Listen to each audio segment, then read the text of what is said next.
it over to Blair after you read this on the next slide. I believe, Blair, you'll have to scroll. Perfect.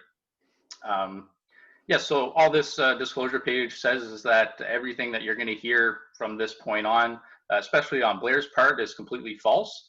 So with that, Blair, please take it away with the market update.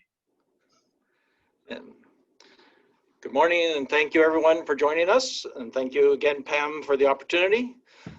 So equity markets in 2020, we started out the year actually quite robustly, and by mid-February, North American markets were hitting new peaks.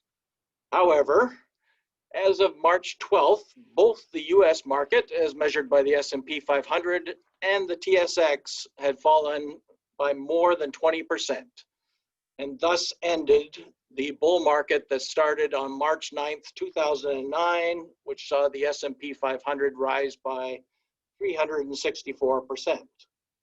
The cause of this bear market was twofold. First, there was the Saudi Arabia and Russia oil war.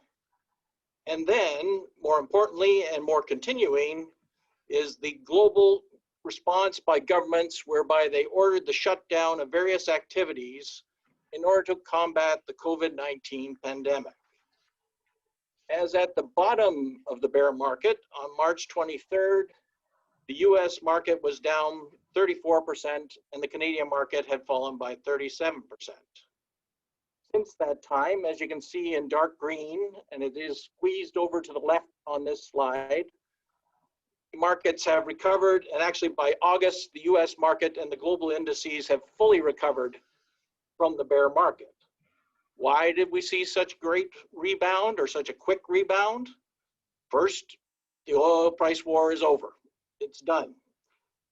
Secondly, there has been a coordinated global central bank effort to provide huge monetary stimulus, and I'll go into a little more detail on it in a moment. And on top of that, they've promised to do whatever it takes to get the economies through into a stronger or into recovery mode.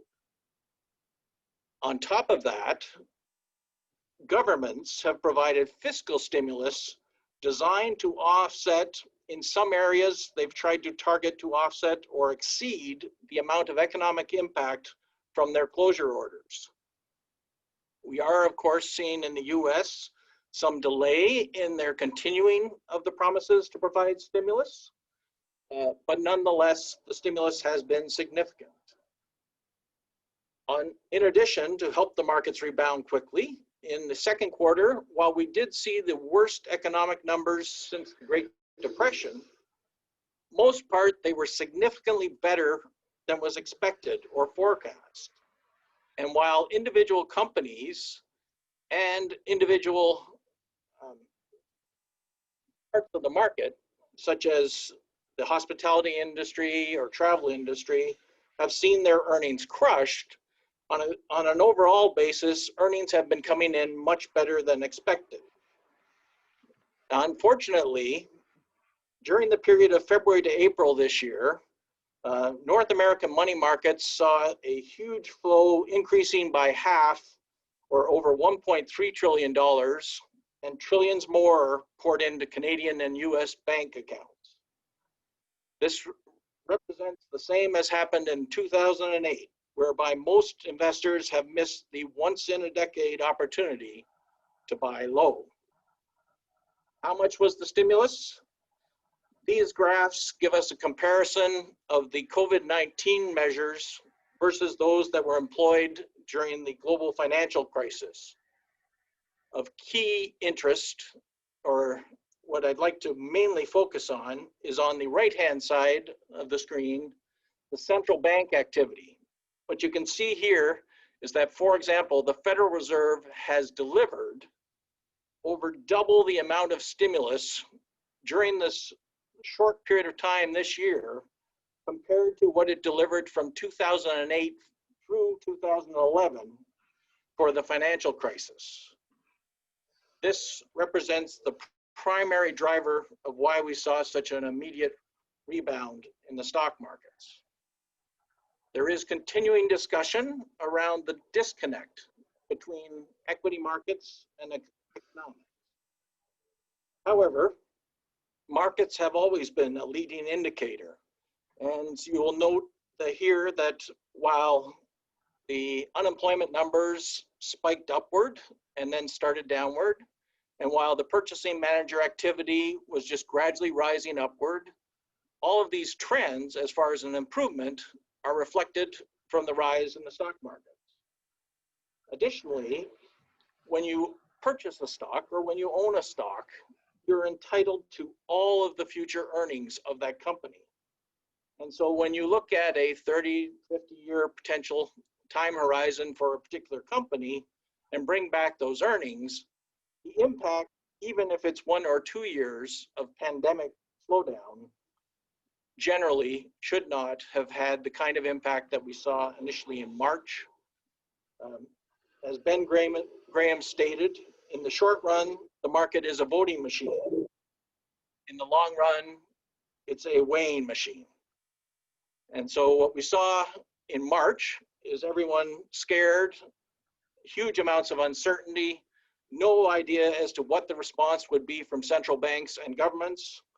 And as that has all kicked in, and as there is a general belief that at some point a vaccine or treatments will continue to be found to treat the actual disease, and that governments will take lesser steps or more targeted steps, we've seen a significant rebound.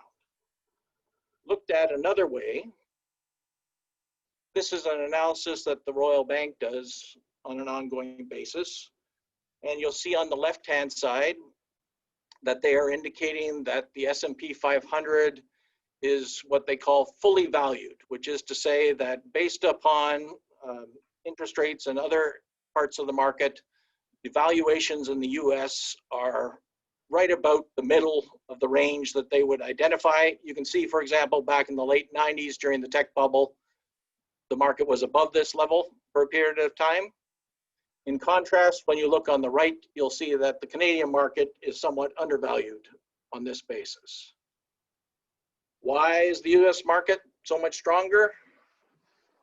This slide looks at the FANGs, which are frequently in the news, and they've added the Microsoft to the mix. So the companies are Facebook, Amazon, Apple, Netflix, Google, and then they add in Microsoft. And near the bottom of the page, you can see that the S&P 500 is up 8.3% as at the end of August. And if you removed those companies from the index, it would be down by 1.8%. All of the return is coming from these mega cap technology companies. And of course, that makes sense from an economic point of view, because with COVID-19, we have seen a dramatic acceleration of a number of different trends, such as the move towards remote work, online shopping. All of these trends were in place, and these companies were positioned to capitalize upon them. And what's happened is that what was expected as far as revenue growth over the next several years, all of a sudden got squeezed into several weeks or months. And these companies are still enjoying or having extremely high valuations, but they are operating in near monopoly positions, which tends to justify those kinds of valuations. And they are not, as yet, quite at the peaks that were seen in the tech bubble of the late 90s. Looking another way at the markets, this looks at the traditional price to earnings measures, both on a forward and a trailing measure. The key item here is that, yes, all of the price earnings ratios are above the average for the last decade as the stock markets have climbed back from the 2009 lows. However, you can see there is a significant disparity between, for example, the emerging markets versus the US market. And again, this has a great deal to do with the makeup of the US mega cap tech sector. On a historic basis, we look rather expensive. However, a key factor to remember is what else is available as an investment in the marketplace. and we have again reached new historic lows in interest rates.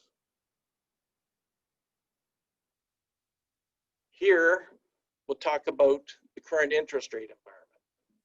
So on the left-hand side is the yield of the 10-year Government of Canada bond. So at the end of August, a 10-year Government of Canada bond was paying 0.6%. The US Treasury was paying 0.7%. In contrast, the TSX dividend yield was 3.1% and the US market was 1.6%. Historically, the 10-year yield has been almost always above the yield of the index. This would suggest that the US market can double and still we would be below the traditional relationship. That's not a particular prediction in the near term, but it's just an indication of the value from strictly the yield side of things that is evident in owning stocks versus owning government bonds. On the right-hand side of this chart, we show the risk consideration if interest rates or when interest rates start to rise. I mentioned earlier, the central banks have all committed to keeping rates low for a significant period of time, so we don't expect any dramatic shift upward. But it's also useful to note that, for example, between February and August of this year, the 10-year Government of Canada bond fell by about the 1% that this graph is looking at.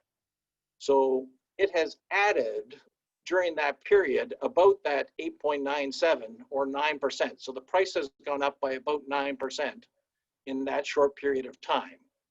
And if one is looking out over the next 3 years as an investment time horizon, we would suggest that the likelihood of going from 0.6 down to minus 0.4 is significantly less than the probability of it returning towards 1.6 over the next 3 to 5 years. And there is some opportunity left in the high yield bond market in the US, as you can see from this graph, as the spread or the extra that is paid over top of Treasury bonds has come back down significantly, but it is not quite down to the levels we've recently seen. The next slide is just a reminder of the importance of not trying to time the market. So this is looking at, for anyone who had unfortunately chosen to leave the market during the bear of 2008, 2009, if it took them a year to get up the courage to go back into equity markets, you can see there is a significant impact on their long-term wealth. And as we start to look at where we go from here, first, this is a reminder of how the TSX bear and bull markets have gone over the years. As of Friday, in this bear market, the TSX still requires about 10.6% in order to get back to the February 19th peak. Typically, through these periods, you'll see here, it takes about 2 years to fully recover from a market bottom. And so that would suggest that over the next 18 months, we should recover that additional amount. And the fact that we have entered into a new bull market, as indicated by the rise of more than 20%, it now looks like we have an average 54 months to run. And finally, as far as the market update, this again is a reminder on the impact of market timing. So this is looking at, since the peak of the tech bubble in 1999 through to December of 2019, the average investor has only had a return of 2.5% in the US. If they had stayed in US stocks over that time, they would have had a return of 6.1% per year. The reason is that people tend to sell when the markets are going down and buy when the markets are peaking. And so we strongly, of course, recommend against this. Currently, what we see in the marketplace is that the markets are climbing the wall of worry. We expect continuing volatility A reminder, volatility works both ways. We've seen rapid increases and rapid declines, and we don't see that ending in the near term. The big items that will support the market going forward are a huge amount of cash that's on the sidelines waiting to buy the dips. Secondly, there are negative real interest rates, although the nominal rates, the rates in Canada and the US are not negative as they are overseas in Europe and much of Asia for government bonds, but there are negative real interest rates. And if rates or when rates start to rise, there are expectations of those capital losses I outlined. These at some point will cause bond investors to rotate towards where they can get some yield and where they can get some potential for growth, which will be more in the equity side. Additionally, within the S&P 500, it's currently anticipated that we'll start to see some rotation or reversion to the mean, whereby, yes, the Facebooks, Amazon, etc. stocks that have had such a powerful rally may start to give back some of that they have earned, but we should hopefully see increases in the value of the various value stocks, as they're called, that are more sensitive to the economy as we get to a position where the economic activity is continuing to increase. And presumably the main driver of that will be when we have vaccines and treatments, or at least stabilized activity as far as government's not planning to do any further shutdowns. Key risks to the market and what will continue to produce fluctuations in the near term is the daily announcements around the vaccine and the treatments. There will be setbacks and there will be progress, and that will drive short-term movements. Of course, the US election is upon us, this coming in November, although generally speaking, the political impact on the stock markets is relatively short-lived and limited. So for example, if Mr. Trump wins, there are some good things potentially for the stock markets or companies in that they will continue to benefit from the tax savings, and there would likely continue to be some additional deregulation that supports certain industries. Whereas if Mr. Biden wins, a return to more sane practices and potentially a different treatment globally of trade will be beneficial to the markets as well. And then the final key risk that remains outstanding and is gaining some ground is the Brexit. And with that, that's the market update. If people have questions, I can take them at this point, and then Luke will take us through some ideas around your planning your future. Thanks, Blair. Anybody, if you want to talk, use the little panel to put up your hand, and I can unmute you so you can talk, or you can type your questions into the Q&A thing at the bottom right of your screen. At least I think it's at the bottom right of my screen, so hopefully it's at the bottom right of yours as well. Est-ce qu'il y a des questions? Okay, I'm not seeing any. Oh, David McDuff raised his hand. Okay, David, I will unmute you, allow to talk. Please go ahead. Oh. Hi, thank you very much. I appreciate PASO organizing this event and the speakers for coming forward on a day where a lot of people are facing a considerable uncertainty with their family and school situations. So thank you for that.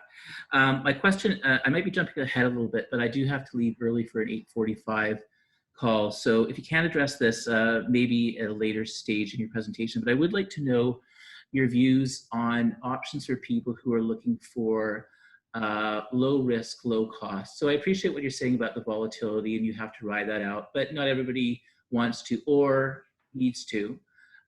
Some people, make plans that involve high level of savings, or they might be in a capacity to do so. So I would be interested if you could outline, I realize this isn't a presentation for individual attendees, that's for the subsequent conversation, but if you could outline in broad terms what sort of recommendations you would make for people who don't have or don't need to have a high risk appetite and are looking for low cost solutions that will still give them something than the miserable interest rates that we see at the bank level. Thanks very much. Thanks, David. Certainly. So unfortunately, the answer for low risk, as defined as don't want to see any fluctuation in the market value, is very limited. I mean, we have access to a half a dozen different GIC providers. There are different ways you can go out and try and reach it. What I would generally recommend is to look at your situation from a portfolio view and what kind of a timing you have. So if you start to look at, for example, 10-year returns on the TSX, while they do fluctuate annually, there has never been a negative 10-year return on the TSX.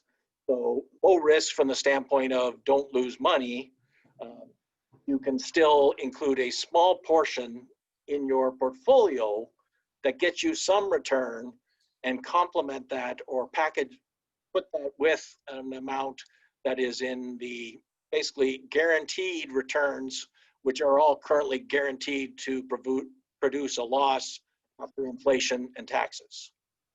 So, but there are a number of different GIC providers. You can shop around.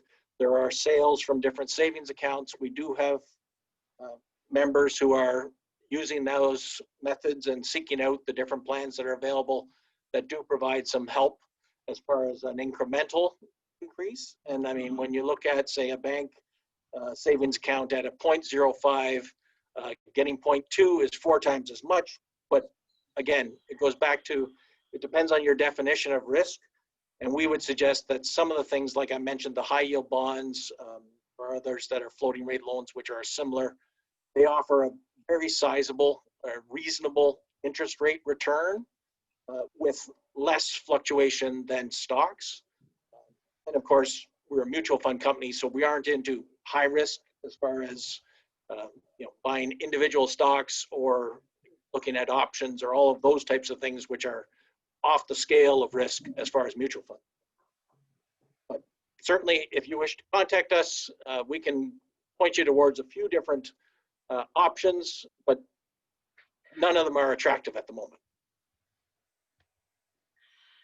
Thanks, Blair. That's good to know. It's a little bit a bit scary for some of us. I'm definitely in that category with David. David, does that do you have any follow-up? Does that satisfy your question? What I was aiming to get there is I appreciate your point there that about low risk. I think what I perhaps could just sharpen that up a little bit to say lower risk. So perhaps I'm a classic bureaucrat looking for, it's an occupational hazard to look at the low risk situations. I'm not looking for absolutely nothing, but I'm not looking to go to a casino either. So what is the lowest risk, I guess, of the options that Blair and Luke might be able to suggest to us? Is that? I guess that I'm starting at the very bottom. It would be the savings account. It would be the GICs. I'm wondering if you could just sort of go up the risk scale. So you mentioned the higher risk bonds. I mean, are those colloquially referred to as junk bonds? And then sort of other options moving up towards, I guess, equities themselves. Sure. Yeah. So, and yes, it would start with, so a savings account, CDIC insured is kind of the lowest risk. They and GICs will all, guaranteed investment certificates, will all present to you a value that never drops. Money market funds are the same. Currently, money market yields have fallen, and therefore the savings accounts, our savings account is only at 0.2% at the moment, and that's per year. In contrast, in the high yield markets, there are different options available where you buy a fund. So you have a professionally managed mix of bonds, and yes, those are junk bonds in the vernacular. And with that, they are able to have a yield that if they just collect their principal back and collect their coupon payments, they will yield somewhere around 6% at the moment. So in contrast to point 2, you can see how putting, even if you put 10 or 20% into that, those are normally rated low risk in the methodology that's used for mutual funds, or low to medium risk. And then the next step up that we use frequently are called floating rate loan funds. And again, they will be a portfolio. The fund managers do a lot of work on making sure they will get paid. And with those, you can get somewhere north of 7% yield at the moment. And they don't have the risk that when interest rates rise, the price will drop in value. They will float, as the name implies, so that their yield will be higher as rates go higher. So both of those options we look at being as much more attractive in the current environment, where we are at, again, almost the bottom as far as interest rates. But together, say if you have 20% that's in something like that, that has some volatility, combined with your savings accounts and GICs, you can significantly improve the return. And actually for a non-registered account, so a taxable account, there is something that Luke will touch on called corporate class, whereby, for example, we have a high yield bond fund we use for members that will deliver a very attractive after tax, after inflation. Okay. Oh, okay, thank you. So if there's no other questions, I'm not seeing any. Maybe you guys should keep going. Thanks. Okay, great. Well, thank you for that that timely update, Blair. So I'll go ahead and finish off with the section on 2020, the year of COVID, considerations for end of year tax planning. Now, a lot of these items you've likely heard of, and we regardless of what's happening in the markets, these are still quite important considerations every individual has at their disposal to utilize. So first is the Registered Education Savings Plan for children, charitable donations, capital loss harvesting, taxable distributions, corporate class mutual funds, as Blair touched on, and then we'll finish off this section with a recap of RRSP and TFSA and which one might win out given your individual circumstances. So we'll go into each detail, into each section in a little detail here. So RESPs are essentially a nice, easy way to invest and save for a child's education.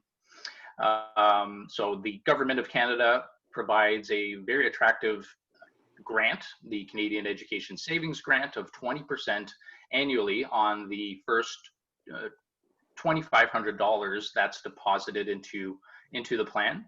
And then residents in Quebec actually receive an additional 10% on that $2,500 contribution as well. Where it's more timely when it comes to the end of year is the catch-up. In any given year, you're allowed to catch up a previous year's grant. So when you're coming into the end of the year, you can actually catch up 4 years worth of grant in December or anytime this year, and then again in January. So you can actually deposit up to $10,000 if you haven't already maximized the grant. You could actually receive a maximum of $2,000 in grant just by sheer timing, and really catch up to 4 years worth if you're in the enviable position to have that cash readily available and you do have young children or grandchildren. And in addition, we actually have a program, and it's timely because of the GCWCC United Way kickoff coming up here, but we actually donate 5% of any RESP deposit that's made through the program to the campaign, and you actually get that contribution tax receipt So it's a bit of a intricate program where we receive the 5% commission from the mutual fund company, and we flow that through to the charity, and you receive the tax receipt. But again, it's there are these options out there that are available and are quite timely at this stage of the year and at this stage of planning coming into the end of the year. So moving forward to the charitable donations, as long as they're made by December 31st, you can receive a tax credit for 2020. And that tax credit for an individual in Ontario, here we have a deposit of $1,000. That tax credit totals to over $361. And if you're a Quebec resident, that's $494. So, so as you can see, that's quite a substantial tax savings, and many individuals, not only the depositor, are going to benefit from that donation. A couple of considerations are the in-kind transfers of securities that you can complete. So let's say you have a non-registered portfolio, you have a publicly traded security or even a mutual fund that's in a large capital gain position. What you can actually do is donate those proceeds in kind, not be exposed to the capital gains tax on that growth that's accumulated, and receive in the tax year that you make that donation, you can actually receive the entire donated amount as a tax credit on your 2020 taxes. So that's one item that individuals have at their disposition.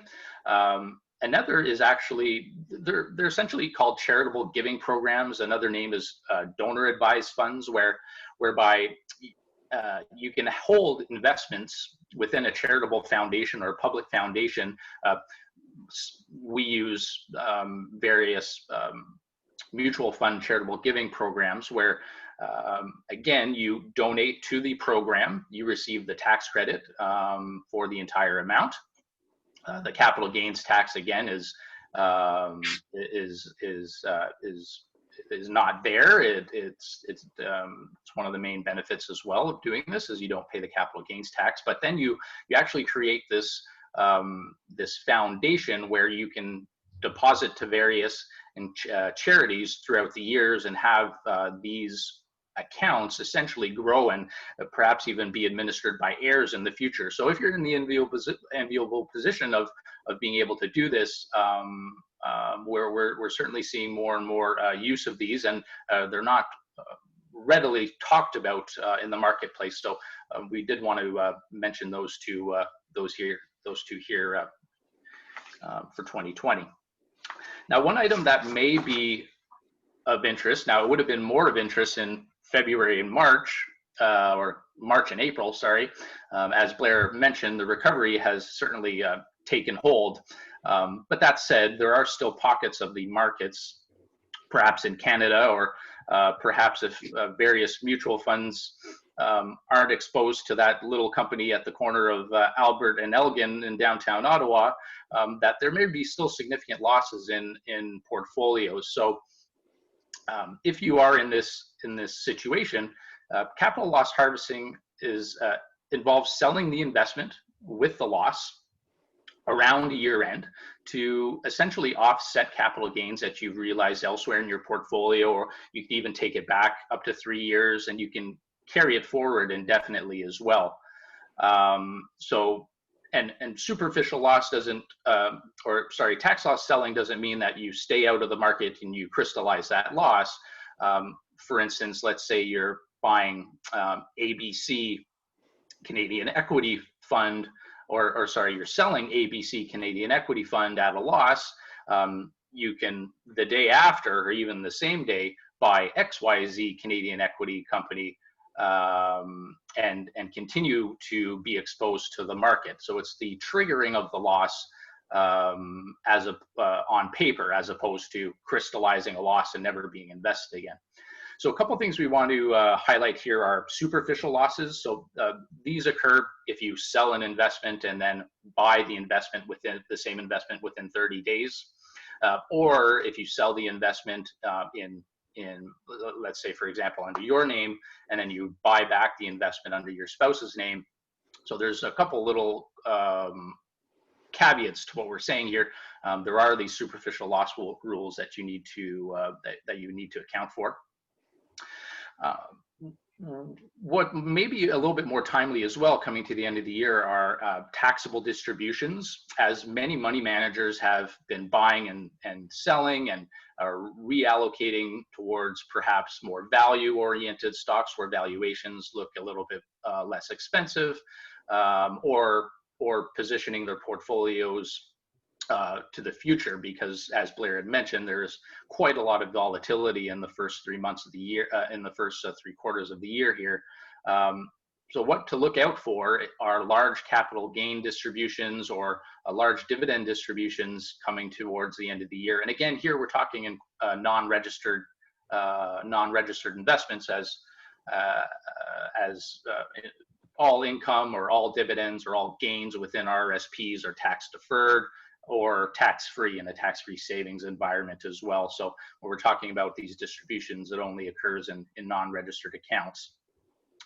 And then also transfers, if you do have the accumulated room in RRSPs and TFSAs, you can transfer those amounts from non-registered to those plans, shelter growth or defer growth, or defer taxation in the RRSP, sorry, until you start to redeem it. But it may be a timely point to complete that. Now, for corporate class investing, Blair touched on this a little bit. Now, corporate class investing, this is really in the event that you've maxed out your TFSA contributions, you've completed your RRSP contributions. This is sort of the last line of defense, I suppose, when it comes to taxation of investments.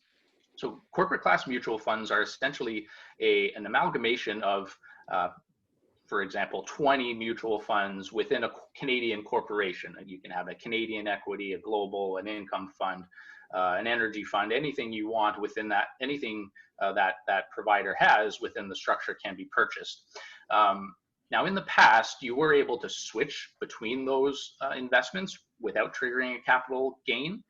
So that's been taken away. So the government, that is chopping away at the benefits of the corporate class structures. However, there are still 2 items that are quite attractive, and one being that the only thing a Canadian corporation can do in terms of distributions is distribute capital gains or distribute Canadian dividends, both of which in Canada have preferential tax treatment.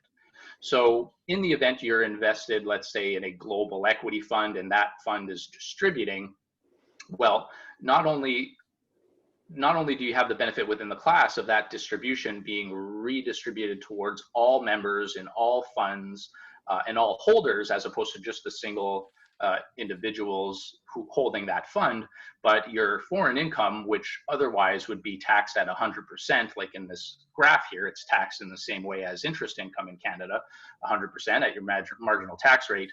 Well, it actually becomes taxed as a capital gain, so half the taxation within these types of structures.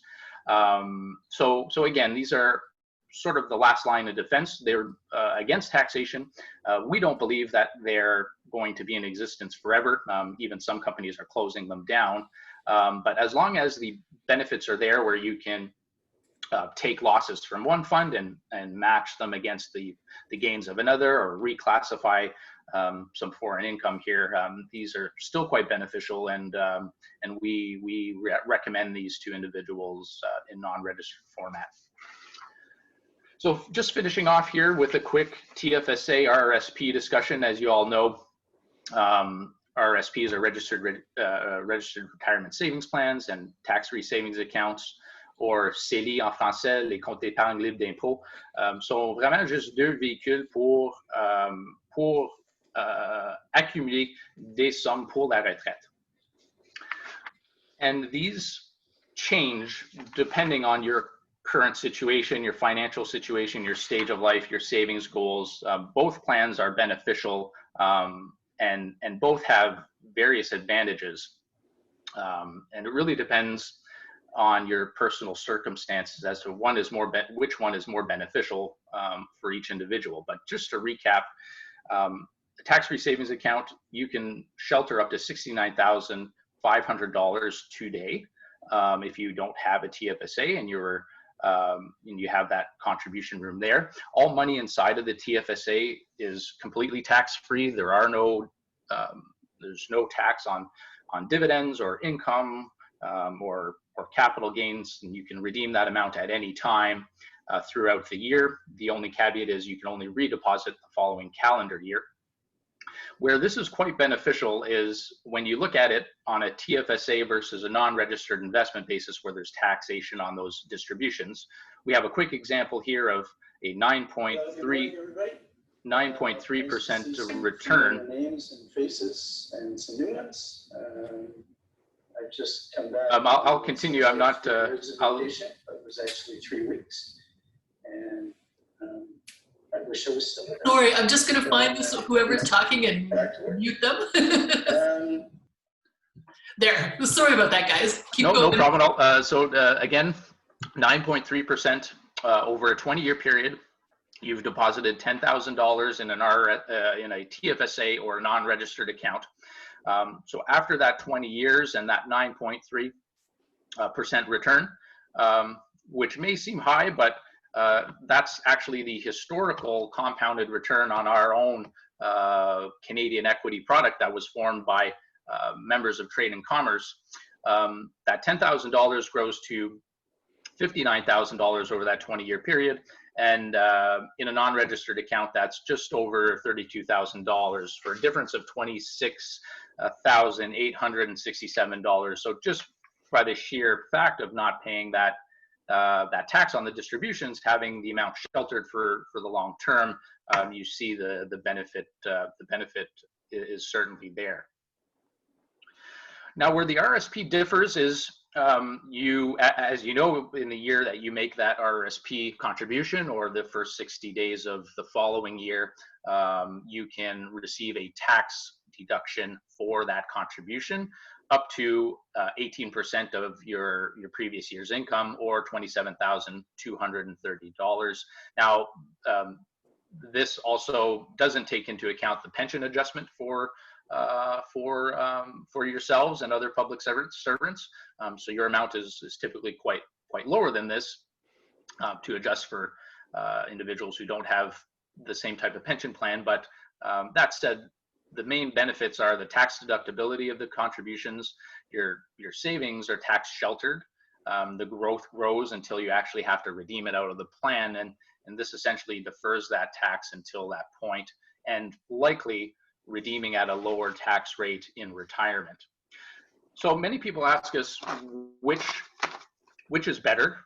Should I deposit into a TFSA or an RSP? And it's quite complex question, although we attempt to give you a framework to decide here, where in the event you have the same tax rate in your working years that you will have in your retirement years, well, picking the TFSA or the RSP right now is actually going to net you the same amount of net cash after tax in retirement. This example goes through 25 years at a 5% growth rate with various tax rates. So where the TFSA will actually win out is if you have a higher tax rate in retirement than you do during your working years. Most people find themselves either at the same or quite lower tax rate.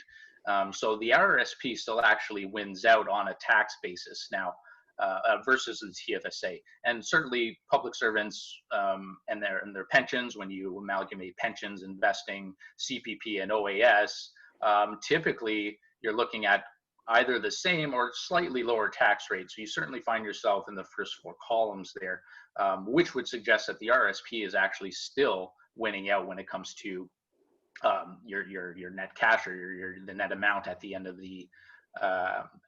your accumulation phase. But as I say, this is quite dependent on an individual circumstances, and you know, if you have a need for money within a year or two, sometimes the TFSA and a low risk investment or even a savings account is the preferred option. Given, I'll give the example of, let's say you've maxed out your TFSA and you don't need the funds. You contribute regularly to the RRSP and you've again maxed out the RRSP. Well, the location of those assets is quite important. We would take the view that if you're in that scenario, you would want to have your fixed income in the RRSP, as it won't grow as much. You'll receive less taxation on the next slide here in Ontario in your retirement years, and having your more growth investments in the TFSA, which can grow tax-free and you can use that at any time. So again, that's just a very specific scenario, but everyone should definitely think about their own taxation issues. Will they have lower retirement, actual lower tax in retirement, or will it be the same, and kind of reassess where the locations of their assets are held. We find it more important to really pick and choose the location as opposed to one plan versus another. So with that, I believe there's one more slide, just for point of reference, the Quebec tax rates as well, so you can so you have an up-to-date list of where you might find yourselves now, or if you're close to retirement, where you might be in the coming years. So avec ça, je crois qu'on a tout fini pour la journée, et on aimerait évidemment vous remercier encore une fois. Si vous voulez nous contacter en tout temps, on est disponible et nos coordonnées sont ici. Please send us any questions you have if we haven't answered any of them, and we're still here obviously for the duration to answer any questions the participants have. So again, I'll hand it back over to Pamela. Thank you. Thank you, and merci beaucoup. I really appreciate all of this information. This is very useful from my point of view, and I'm pretty sure from others as well. We have one question that's been submitted on the Q&A thing. Financial experts recommend electing to start receiving your CPP as early as possible. Given we will receive a bridging amount from age 60 to 65 in our federal pension plan, do we then elect at age 65, or can we elect at 60 and collect the CPP and the bridging amount? And someone else also asked if, I mean, the retirement advice always used to be to collect your CPP as soon as possible. And somebody had sent in a question asking if that is still the advice of financial planners, if that still applies in today's market. And then after we have this one, we had one hand that was up that I will jump to when we're done. Great, no problem. So Blair, I'll take a first go at that, and if there's anything I've missed, please interject. So in the past, it was more beneficial to take it at 60 because the actual reduction of your CPP was much lower than it is today, which is now it's about 36% that it is reduced into perpetuity. So it used to be, I shouldn't say more beneficial, it used to be more advantageous than it is now to do so. Now, the first part of so that was the second part, I suppose, and the first part of your question was, so yes, you can elect to take CPP early. So you would receive CPP, your lifetime pension, and then the bridge benefit pension from 60 to 65. So the way we position it is that you can certainly do that. It depends on a lot of different factors for every individual. But the overriding one is that, yes, from age 60 to 65, you're going to have quite beneficial 5 years receiving essentially, if you want to look at it, 3 pensions, CPP, your lifetime pension, and your bridge benefit. But then at age 65 and on, the bridge goes away. You're left with just your lifetime pension and now a lower CPP pension. So I would say that in the past, it may have been more beneficial. It's less beneficial now, but it certainly depends on a whole host of factors, life expectancy, the need for the amounts. So I'll kind of leave it at that, with the caveat that, as always with planning, it depends. And I don't know, Blair, if you have additional thoughts. The only item I would add is that for public servants, because of your superannuation, yes, it has generally been looked at that it's preferential to take it early. Now, part of that is also people have some skepticism about how long the benefits will remain at the levels they are now, or how relatively they will perform over the future. And the other part is around how much you expect to spend. So if you expect to be spending more in your travels from 60 to 80 than you are in potentially healthcare expenditures from 90 to 110, then that argues for taking the money early versus later. I will point out that you financially now, as Luke alluded to, because of increases that are available, you can postpone your CPP for people who don't have superannuation, which of course doesn't apply, but also for people who haven't saved as much as they would have liked for their retirement, and for those, like we've talked about already, who have a low risk profile. In comparison to investing in GICs, for example, you are far better off to let your CPP increase for a few years so that you're getting a higher amount in the future, especially if you believe that you're likely to enjoy some of the longevity gains that are happening for Canadians. On the contrast, if your family history suggests that you may not experience a great deal of longevity, that argues for taking the money now.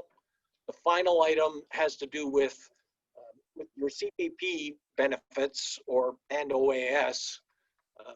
They don't pass in their entirety necessarily to your heirs.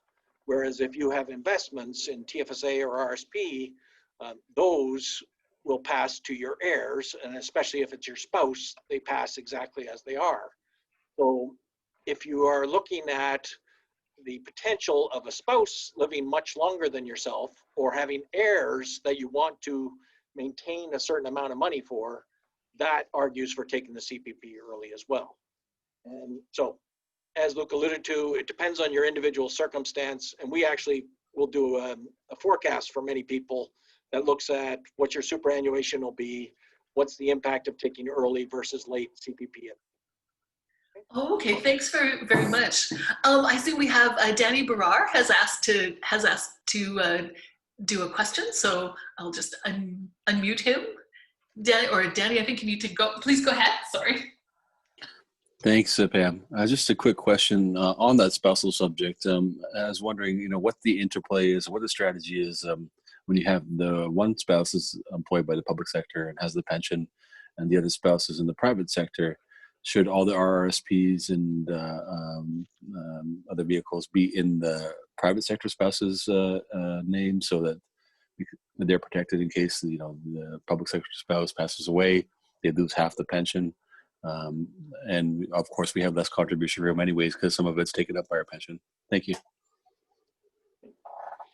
And so what you can use are spousal RSPs, whereby, yes, you would put more into the name of the spouse. Now, with the pension splitting rules that have come in a few years ago, it's less of a requirement that you have the RSP in their name.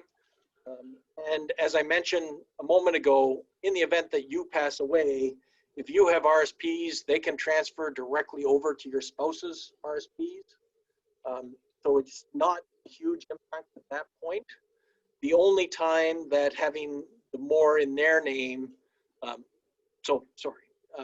far as the spousal RSP versus their own RSP, I should point out, it depends on who's in the higher marginal tax bracket at the moment. So if you're in the higher marginal tax bracket, then you would contribute, you get the tax deduction up to your limit, but you would make the investment in your spouse's name. So that's a spousal RSP. You deduct at your marginal tax rate, they have the investment, and in retirement, they will draw from the investment at their tax rate. When you contribute, so if their income is close, then you can, or the same marginal tax rate at least, you can contribute fully into their RSP first, as it's indifferent in the future, because the one item that can happen when you get close to retirement that you have to watch is when you start pulling money out of a spousal RSP, if it's within a short time frame, the tax can go back to the spouse. But yes, generally you want to build the non-registered account so the income is in their hands if they're going to be the lower income in retirement, and your RSP can be withdrawn. Oh, okay, thank you very much. We have another question. With mortgage at 2.4%, sorry for my coworker in the background, does it make sense to not pay it off in an accelerated manner and just keep investing?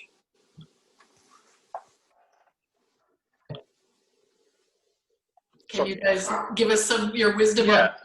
I mean, maybe I'll take a first stab at that first. And so when we received that question, again, other than just saying it depends, but it really depends on where that other source of money is coming from. So let's say, for instance, your money is in a 0 or 0.2% interest-bearing savings account, and you don't want to invest. Well, a 2.44% interest return on your dollar deposited in terms of savings is quite attractive.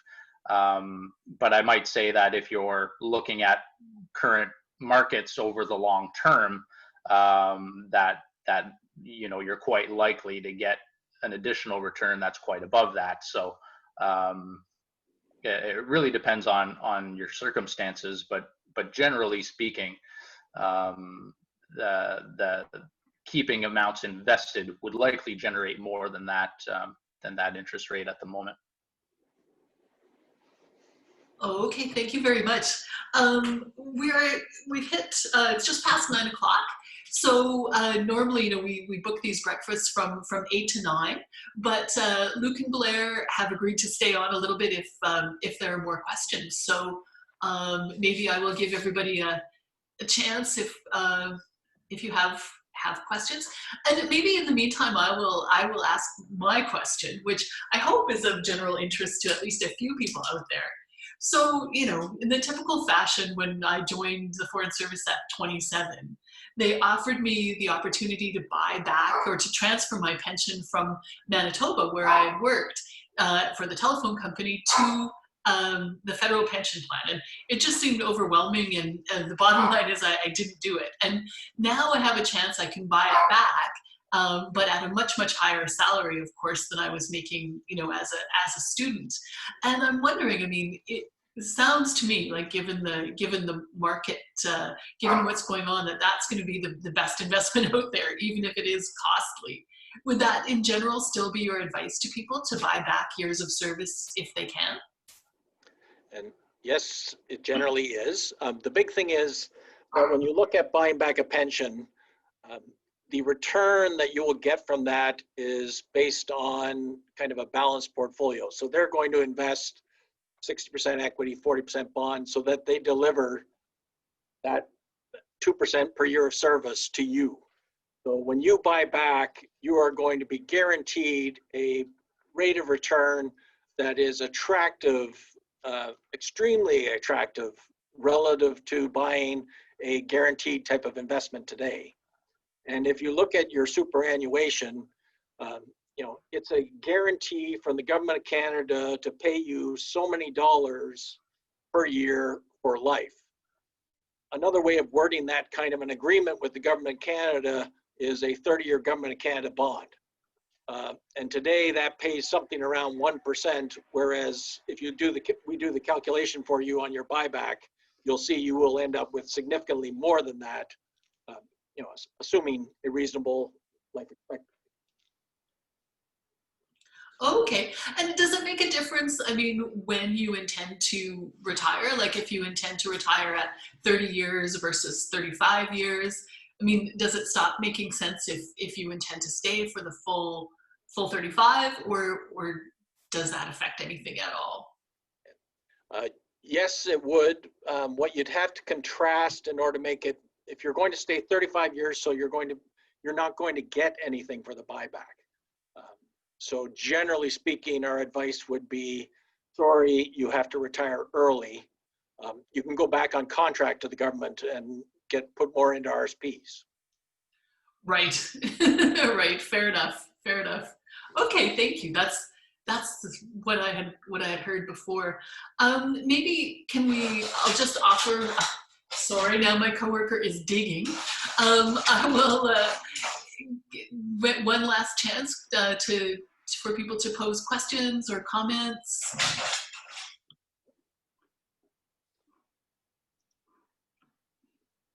Okay, I'm not seeing any. I'm not seeing any hands raised. So thank you everybody for coming, and thank you very much to Blair and Luke for their presentation. Merci beaucoup tout le monde. The next Paso breakfast will be on Tuesday, the 6th of October. And we have a comment saying that was very interesting, and thank you. I think that there are a few out there. Another one, thank you. Next Paso breakfast will be Tuesday, the 6th of October. These are always on the first Tuesday of each month.